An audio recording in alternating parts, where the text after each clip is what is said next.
Rev it up and welcome to Cars Yeah, show number 1731. Today, we're going to an auction. Keep your seatbelt on. This is Cars Yeah, where you'll enjoy interviews with inspiring automotive enthusiasts. Mark Green is here to provide you with a fuel injection of automotive inspiration. So get in, sit down, buckle up, and get ready for a wild ride here on Cars Yeah.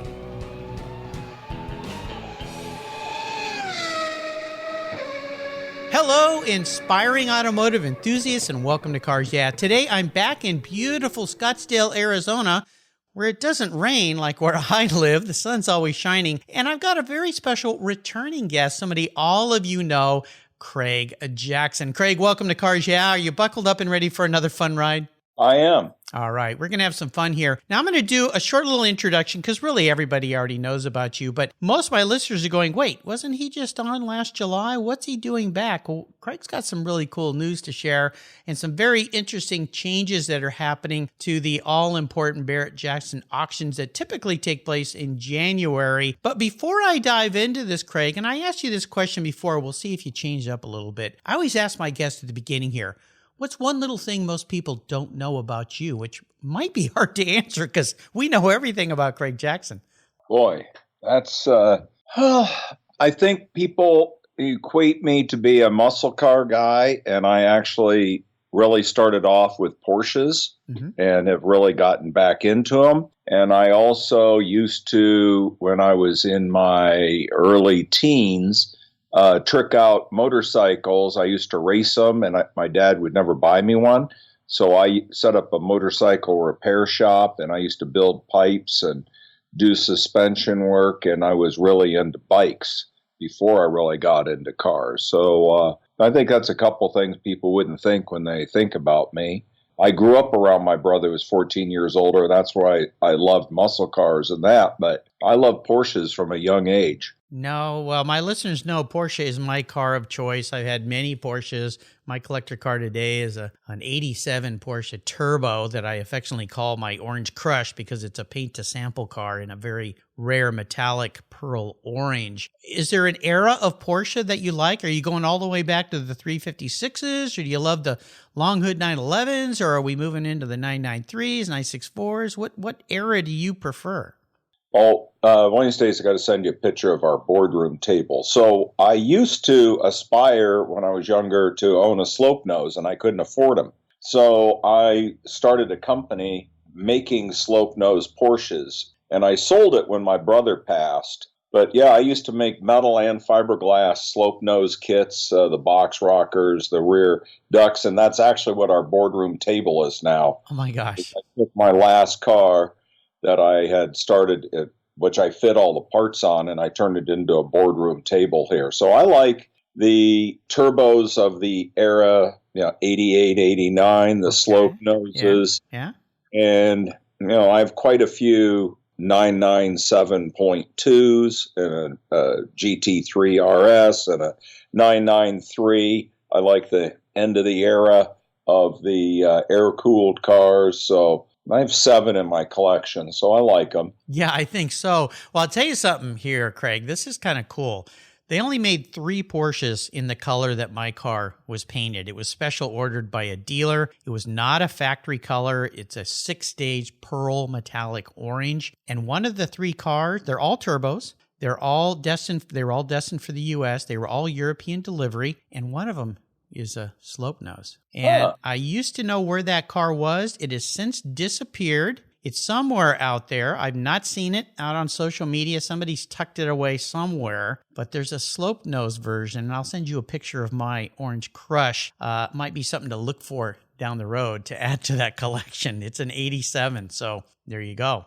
Nice car. Let me give you a proper introduction here. We're going to dive into some news that I know you want to share. I'm excited to share this. Craig Jackson is the chairman and CEO of Barrett-Jackson Auction Company. Over decades, he's earned the reputation as one of the world's most respected automotive collectors and restoration experts. In addition to the numerous Barrett-Jackson auctions that take place across the country, Craig is an avid automotive collector, as he mentioned, And, of course, he's an enthusiast. Craig and his team will be celebrating Barrett-Jackson's 50th anniversary this year. Congratulations. And today, he's sharing a very big, major calendar change with their annual January auctions and why it's been moved. So when we come back from our ad sponsors here, we're going to learn all about it. So keep your seatbelt on. Keep your bidder card held high. We're having fun today with Craig Jackson from Barrett-Jackson Auctions. And we'll be back in just a minute. You've heard me talk about Covercraft here on Cars Yeah since I began bringing you inspiring automotive enthusiasts over 6 years ago. Covercraft is a company I've trusted to protect my vehicles since I was in high school. But did you know they've been in business longer than that? Covercraft was founded in 1965. You don't stay in business for over 55 years without providing your customers with superior quality, innovative solutions, and a massive breadth of selections and categories when it comes to protection. Their custom-fit car covers are just the start. Covercraft offers covers for cars, trucks, ATVs, boats, outdoor furniture, seats, trunk, floors, dashes, masks for the front of your rides, and a whole lot more. And here's something special just for you from me. Use the code YEAH120 at covercraft.com and you'll get 10% off your Covercraft order. That's right, 10% off. Simply use the code YEAH120. That's YEAH 120 at checkout. Covercraft, protecting the things that move you. American Collectors Insurance. That's who now protects my Porsche Turbo, the one I call my Orange Crush. They've been protecting vehicles since 1976. With all the time, effort, and money you've put into your classic vehicles, do you know how much you would receive if yours was stolen, damaged, or totaled in an accident or a fire? Your regular auto insurance carriers won't tell you until after the claim, and more than likely, you'll be in for a rude awakening. With an agreed value policy from American Collectors Insurance, you'll be paid your vehicle's full agreed value. No surprises. So don't just hope for a fair claim settlement. Be certain and know exactly what you'll get with an agreed value policy. I shopped around and decided to protect my car with American Collectors Insurance. Give them a call today for a quote at 866-ACI-YEAH. That's 866-224-9324 and protect the ones you love. Tell them Mark Green at Cars Yeah sent you. That's American Collectors Insurance. Classic car insurance designed by collectors for collectors, folks just like you and me. All right, Craig, welcome back. Now, as we dive into this news of what you're doing, I want to first ask you, and we'll see where we go here compared to last time you were on the show, for a success quote or a mantra, some kind of saying that's had meaning in the success you've had in your life. I know you love to drive, so grab the wheel.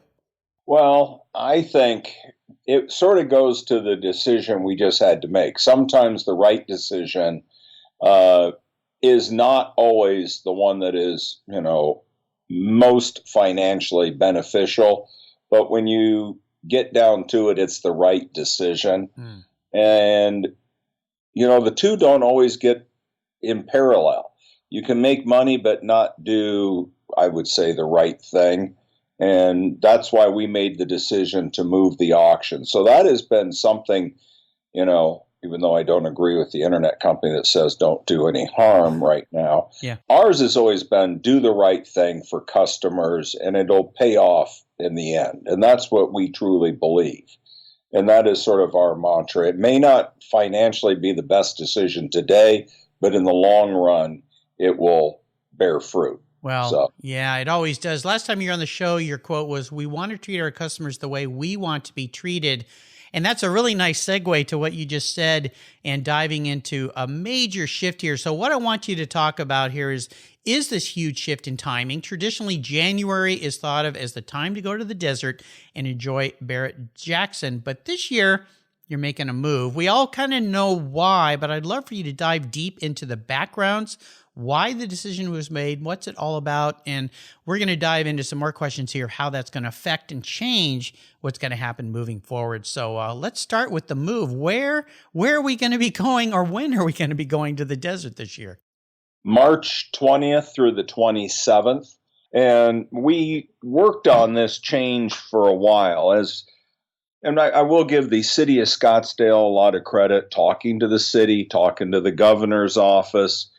who's been in constant contact with the feds and understanding where they think the spike was going to happen. And everything looked like the second and third weeks of January were going to be the peak. That made us, really think, okay, the vaccine's coming out, the weather will warm up in March, and, the city loved our plan because our plan was based off the October plan, which we got rave reviews over the way we executed.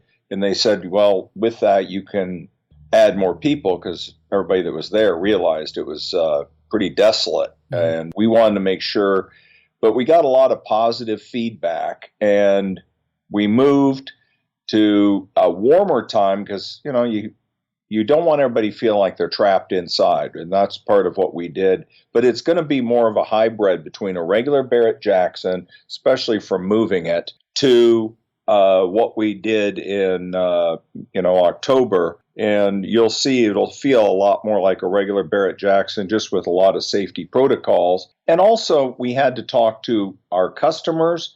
And a lot were like, we're with you. And once we told them, we're thinking about moving, oh, thank God. Oh, so, yeah. Everybody had a little bit of, they want to get back together. They don't want to miss it. But at the same time, it's that, is it time right now in the middle of all this going on? And our decision was, and it was a tough one, to move your mothership. And I have to thank the city of Scottsdale and the good guys, because we ended up on the week that they are normally in the facility the weekend before us. And we're like, there's no way we can move in and set up all of the infrastructure that it takes for Barrett-Jackson while the good guys is going on. They moved to April to accommodate our dates. I want to thank them for working together with us. The city staff and everybody has been very accommodating, and everybody knew. And I talked to every single council member and got a consensus. And everybody gave us a green light, but a cautious green light. When I made the decision to move it, I got a lot of, I would say, people saying, right decision. Tough decision, but right decision. Oh, absolutely. Yeah, I agree. Most definitely. We're seeing that already happening with events like Amelia Island. I kept thinking, man, are they going to really do this? And moving them forward, Cavallino event down in Florida, and so forth. So definitely a good decision. Let's talk a little bit about some of the protocol and safety measures you're going to carry forward. When you were on the show before, back in July, we were in the depths of things. I mean, and you were telling me some amazing things that you had to put into place. There's all these moving parts to your event. It's so huge. What are some of these safety measures and precautions you're going to carry over from 2020 into this move into March for 2021? So in October, we came up with a very detailed plan. And in fact, we submitted our plan early on to Vegas, what we wanted to do. And Vegas is like, this is the most detailed plan we've seen of anybody wanting to come back. Same with the city of Scottsdale. And it really is about how do you social distance throughout every aspect, not just the bidders, the consigners, portable partitions so that we can seat people in the skyboxes and the groups of which they came, the way we set up the seating in pods so that if you came as a large group, you can sit together. If you came as 2 or 3 people, you sit in the front row of the pod of 9, the middle is empty, and then the other group sits in the back. And that worked out very well. Tested all of our auctioneers and the people up on the block that are close to everybody. The city of Scottsdale put in a lot of their CARES money and changed the ventilation system on the buildings at Westworld, putting in ultraviolet and all the air sanitizing that is really state of the art. The ion generators are put in, but also making it so that there's no return air. So they're putting the ions and all that in, and we put in a big air system to extract the air out of the lectern and the auction block. So there's a few areas where the auctioneer doesn't have a mask on, putting us all inside a plexiglass little pod so that we feel safe, even though we know everybody around us has just been tested. Yeah. And then working together on how does the entire site flow? How do we bring the cars in, sterilize the cars, put the cars in ways that we positioned them? Now, for our plan for March, we've even gone above and beyond on how we've widened all the aisles and created flow patterns so that, we know that there's bottlenecks. We have 140 cameras that are up in the ceilings, sharing that with the police and the fire department so that they can see if there's any bottlenecks happening. Wow. So it's a pretty involved plan to make people feel safe that if you're coming here, we take it seriously, but we still want you to be able to have fun. So it's across the board in everything. We've created multiple Jumbotron areas outside and in the Equidome. Mm-hmm. The general public will not be allowed in the auction arena. That is just going to be for bidders and consigners. It's the way we did it in October, but we're creating many venues around the site for the general public to be able to still watch the auction while being socially distanced in an outdoor environment. We've created several of those around the property so that it's still fun, but it will not have everybody crammed together for those magical moments on the auction block that people are used to seeing on TV. But it still made great TV for the October auction, and we're looking forward to our March auction. Oh, absolutely. Having moved this forward, are there some advantages that you didn't expect that helped you to expand and grow and change the event to make it even better, despite all the safety protocols, which of course are enormous? And it seems like you guys have thought through absolutely everything. I'm sure there's been so many hours of meetings. Well, there has. We changed a lot of our software. I didn't even go into that. Figuring that after doing 2 online-only auctions, people really like how we photographed the cars, how we showed a lot of the flaws in the cars if you couldn't be there. We can't do it quite as extensively on 800 to 1,000 plus cars, but the online bidding, the paperless ways of interacting with Barrett-Jackson during the quarantine and those months, we rewrote a lot of software to make it as contactless as possible. So you don't have to come into the office unless you want to come into the office. Mm-hmm. That was part of it. By delaying, a lot of guys that were a little hesitant started giving us more cars once we announced that we were waiting, because a lot of states were locked down, cities are locked down, and it's not just the consigners. The consigners are worried if a bidder doesn't want to come because he can't fly back home again. Listening to our customers is really where we came up with the decision of what is best for everybody. And you have to look at it through that lens of people want to get back together, but they want to do it now that it'll be a little warmer outside. We'll be able to have a lot more open air areas, and people come take advantage. It's the last week of spring training.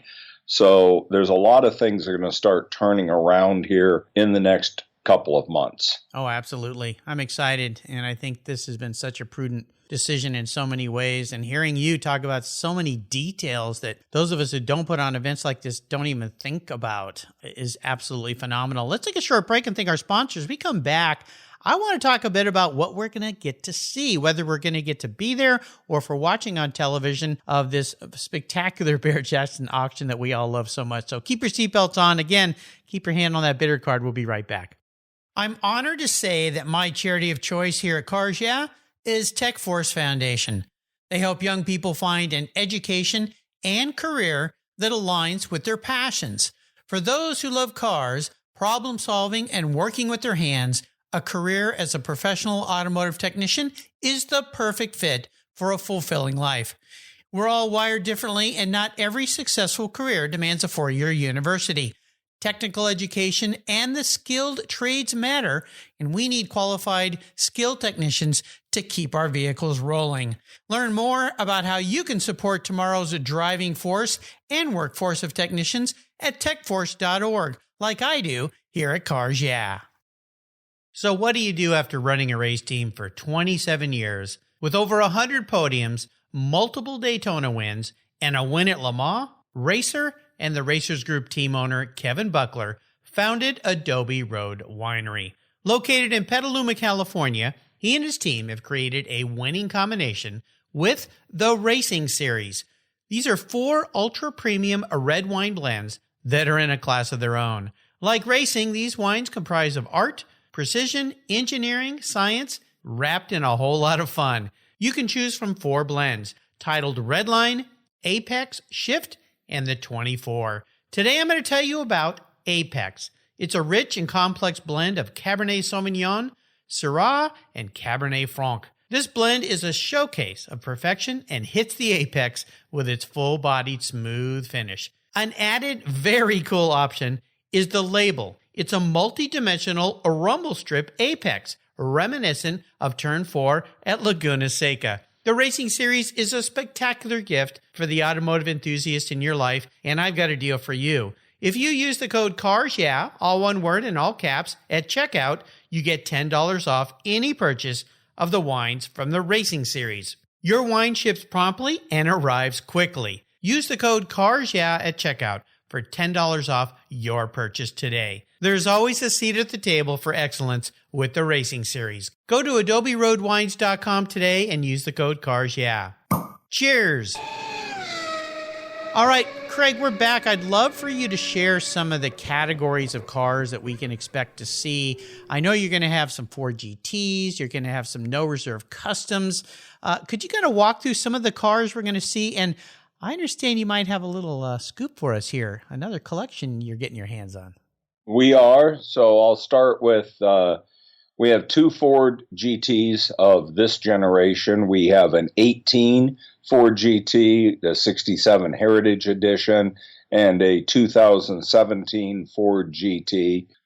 Something that's coming out of our collection here, a car that we found, actually Fast and Loud found the car, is a 1965 Shelby GT 350 that was a PR car, barn find, one owner car.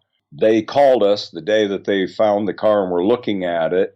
And our little group put together, we said, okay, if we buy this car, it's probably one of the best original cars out there, but it does need to be restored. Can we make it the best in the world? So that was the goal. So we restored the car. We had John Brown from Thoroughbred Muscle Cars. He restored the car, and he has probably won more Thoroughbred awards than anyone. It won the Triple Crown. It is the only, now there's been another one, but it was the first car ever to win the Thoroughbred Award Authenticity, which means 99% of the parts on the car plus have to be original. And I learned a lot going through this process. The difference really when they're judging these between NOS parts and assembly line NOS parts that are unobtainable. Yeah. And that's what this car was restored with. And the difference between the oil filter that came on the assembly line versus your dealership one. What's the difference? A lot of money, I came to find. Yeah, no kidding. For an oil filter. For an oil filter, for an air cleaner, but the car was such a beautiful car. The interior is still in it, is all original. So it started life as a PR car. It still has the black plates on it, have the California pinks. Wow. In the same family, and then taken to restored to this level. So we'll be selling that car. I've had some people that know me, so, they know I love Shelby's. Like, why would you sell it? And I go, because I've never driven the car. It is that nice. Wow. I drove it around the block to go film it, and it's like you're in it, and you're like, I don't want to screw this thing up. No. This thing should go to a house where somebody understands and wants to put it on a pedestal. Yeah. I drive all my cars, and it's one of those cars that I really want to take out and drive.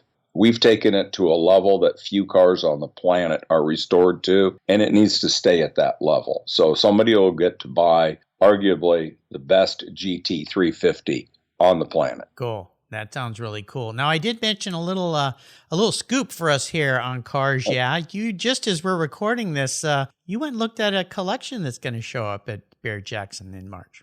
Yes, and we are going to go film it next week. About time this airs, it is about 40 cars, 50 motorcycles, and hundreds of pieces of automobilia, wow, all in settings. So if you remember when we sold Ron Pratt's collection, it is a collection, but very similar when you walk in the buildings and all the automobilia and the soda fountains and the gas stations and everything that reminds you of that era. And eclectic collection. He likes resto mods. He bought an awful lot of the cars from us, but he also likes modern day supercars. So it's got some real jewels inside of it, and it'll all be selling at no reserve. And the team is going to photograph it and get it all ready to put up on the web, and we'll probably put out the release here really soon. Cool. So that one we're excited about. We've got cars coming in. Here's two cars that you don't get all the time. We have two cars coming from the personal collection of Edsel Ford III. Whoa. Here's a great one. A 1958 Edsel Bermuda station wagon. So you can buy Edsel's Edsel directly from. Wow. You don't get to say that one all the time. No. He's a Ford Super Duty Woody wagon. We have another collection of 26 cars from the Razor collection. A lot of great Chevys, Snodgrass, restored Tri-5 Chevys. It has a Nomad in it that scored 1,000 out of 1,000 points. Perfect. Wow. So we are really getting some unbelievable cars, as you mentioned, coming in. Some great resto mods. Probably one of the best original 1967 Corvette 427 435 horse. Those are a car I always talk about. Were as rare as they were new. There's probably 3 times as many nowadays because they're probably the most cloned car. This is a real car, multiple awards, original drivetrain in it. And when I saw the car, it is the mate to my 67 435 horsepower Corvette. Colors, options, wheels, side pipes, everything. And that car I've had in my collection for 20 some years because it's just such a beautiful car. Yeah. And this is the nicest one I've ever seen. So it keeps going on the cars. And then we get into some of the great charity cars. So we are going to be selling a lot of VIN 1 cars coming to Barrett-Jackson, 5 of them in total. So history is going to be made in March, not January this year. So we have the first production 2022 Hummer EV, wow. First retail production 2020 C8 Corvette convertible, first Mach 1, first Bronco. So the list goes on and on. VIN 1 TRX launch edition of the Ram. And we have another really special one. We have a VIN 1 2010 Roush Mustang Barrett-Jackson edition, and that is being sold for the benefit of Michael Phelps Foundation, and Michael will be there when we sell the car. Cool. So you're getting celebrities, you're getting great opportunities, and it only happens at Barrett-Jackson. Absolutely. Sounds fantastic. I'm getting excited. Now, let's think about the people that are either going to be there or they're going to be bidding online, watching virtually, if you will. What are a couple tips and tricks you might offer people out there that would like to purchase a car so they can feel rest assured that they're getting what they're really getting? I know things have changed and you've been doing so many more detailed photos and, as you said, really super transparent. You've always been that way, but even more if somebody can't be there. So maybe give our listeners a couple little tips and tricks when it comes to bidding on a car at a Barrett-Jackson auction. Well, first off, understand what you want ahead of time and do your own research. Even with the October auction, we had a lot of people that flew in and came and looked at the cars and then left if they didn't want to stay around. You can also have people ask us multiple questions about the cars. We have a great team. The auction is also streamed. So every car you're going to see on the stream, and that includes showing the chassis cam and all the different angles. Our stream, because after the pandemic started, when we did the October auction, and I got to thank our partners at FYI and History, we share all the same cameras as the broadcast. So it is not like a static 1 or 2 camera shot. It is everything. And you can watch it also on FYI and History Channel. So there's multiple ways. And then on the online bidding, but I say the best thing is ask us as many questions. Ask us to go look at the cars if you can't be there, or hire somebody to go look at the car so that they're totally independent. But we are about transparency That's why we have our experts go through the cars, even the resto mods, as Mike Joy talked about in the October auction. The resto mods, guys buy them and they put on the consignment agreement, it has this and it has that and it has this, and then we get it to the auction. We're like, it doesn't have that. So it has the, whether you're talking an LS engine or the transmission or the suspension components. So we try to really, we are not authenticating cars. What we're trying to do is we are trying to make the statements of the consignor that the buyer understands as that these are what the car is. And we check muscle cars out. We check them out if we don't think it's a numbers matching car or it didn't come with J56 brakes on it or four-wheel disc brakes. You have to change your description.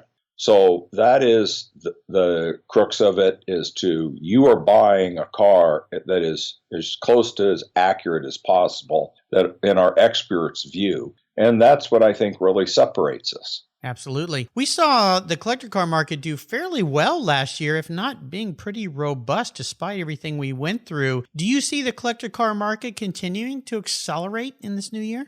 I think it will. I think we got a lot of people, like you talked about, we're kicking off our 50th. That was supposed to be this year. Now we're calling it the Road to 50. We want to celebrate it when we can all have a party. Yes. That's what Barrett-Jackson's known for. In the meantime, as we have guys who are like, I'm bringing you 50 cars for your 50th.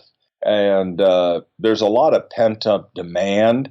There is a lot of people that are just aching to get back together, because Barrett-Jackson's about the cars, but it's the camaraderie, it's the party, it's the atmosphere. So we will make another big step towards that in March as things open up more throughout the summer. And as we get into heading towards 2022, and that's probably going to be the end of our celebration, our Scottsdale auction in 22. And by the way, it actually sort of correlates if you read the books and all the history of Barrett-Jackson. Russ and Tom decided to form the company and do the auction in 71. The first auction wasn't until 72, so that's okay. Yeah, I think that'll work. Now, when you look at your crystal ball, Craig, and you look at the rest of the year past March, what are we going to see with Barrett-Jackson as we move past this big move into March? Well, we are going to do an auction. Our Vegas auction will be next up on the docket. And we're working with all the different municipalities to see. That's what happened this year is, some states opened up quicker, some didn't, some opened, some closed. It was really whack-a-mole for a yes, no kidding. Northeast is good. They're crushing it. Yeah. We should go there. Oh, we're not allowed to fly there. Right. Well, that sort of doesn't work. Right. In different states, we took a more cautious approach, I would think, of how to get back into it while still doing commerce. And as I said at the opening, it's decisions you make should not just be what is short-term financially the best, what is long-term. And we see long-term, we're seeing blue chip cars continuing to perform well. You're seeing the market broaden. You're seeing the supercars. You're seeing the Japanese cars continuing to do well. And I think that those trends will continue as car collecting gets broader in the future. Oh, absolutely. Are you seeing with your buyers what we're seeing in a lot of places as demographics move? You see older people selling off some collections as they age out and they want to liquefy some things. Younger people coming in, are you seeing that happening in a pretty big way, even with the pandemic? Yes. And, one of our online auctions, one of our biggest bidders was a guy that never bought from us before. So we got on the phone with him afterwards. There was another car that he wanted that he didn't bid on enough to get it. And we talked to him. He goes, well, I collect art, but I decided I'd start collecting cars because I see these cars as art. And you're seeing a broader selection of people coming in, more women coming into it. Mm-hmm. We are seeing a lot more ex-Genners coming into it. They love a different type of car. They like the Broncos and the SUVs because they grew up in those. They like customizing them. You're seeing a lot of them really like the Japanese era cars and the SUVs because that was their first cars, and that trend keeps going forward. I have a customer that'll be selling his cars over the next 3 auctions who in himself is pretty young, but his taste has changed from what he thought he first wanted to have to what now he's changing his collection out. Sure. So I think it's a healthy market out there. There's a pent-up demand, and there's a pent-up demand to get back together and see each other. Oh, gosh. Yeah. We are going to see the roaring 20s again when this is over. I said that a year ago. I said, it's been 100 years since the pandemic, and look what happened after back together again 100 years ago. Yep. I'm seeing more on the news lately, people talking about that now that we're past the election and all of that. People are like, okay, when can we actually start going and doing things? I look at a good indicator. Live Nation stock right now is at an all-time high when months ago it was an all-time low. They're all out there jockeying right now, getting their protocols together, and everybody's planning out the end of 21 and into 22 with a hockey stick of people wanting to go to concerts and coming back to a full-blown Barrett-Jackson. And that's what people are looking forward to. Absolutely. Positivism for sure. Hey, what's the best way for people to sign up and learn more about this event that's been moved to March, so that if they want to bid or they want to simply watch or they want to show up, what are all the different ways that they can tap into you guys? Well, the best is go to the website, Barrett-Jackson.com. We're on all the different social media platforms, but you can also use our hashtag BarrettJackson. But really go to the website and call us. If you don't see the answer you want on there, you just want to talk to a car person or talk to our bidder department, any type of communication you want to do, but if you want to just read up on it, you can go and watch videos on our YouTube channel. So we are fully digital, as well as we still use analog phones here, and you can call us. We'll talk to you. Yeah, absolutely. There's so many ways to connect with people at Barrett-Jackson. And I'll tell you, if you're a listener out there that's never been on a car before, but you're at a point in your life when maybe it's time you want to move some assets into something fun, like I've done. Barrett-Jackson is an awesome way to start. You rest assured this is a safe, secure way to do it. Whether you're there, you're online, whatever it is, but take Craig's advice. Do your homework up front. Make sure that the car you want to bid on is really the car that you want, and don't buy it because you think it's going to go up in value. Buy it because you love it and it's going to be a part of your personal collection. Craig, what's maybe a final parting piece of, I should say, words of wisdom and advice about life and business, and the positivity that you've been exuding here is absolutely tremendous, that you could share with people to help them feel as good and that the roaring 20s are coming back?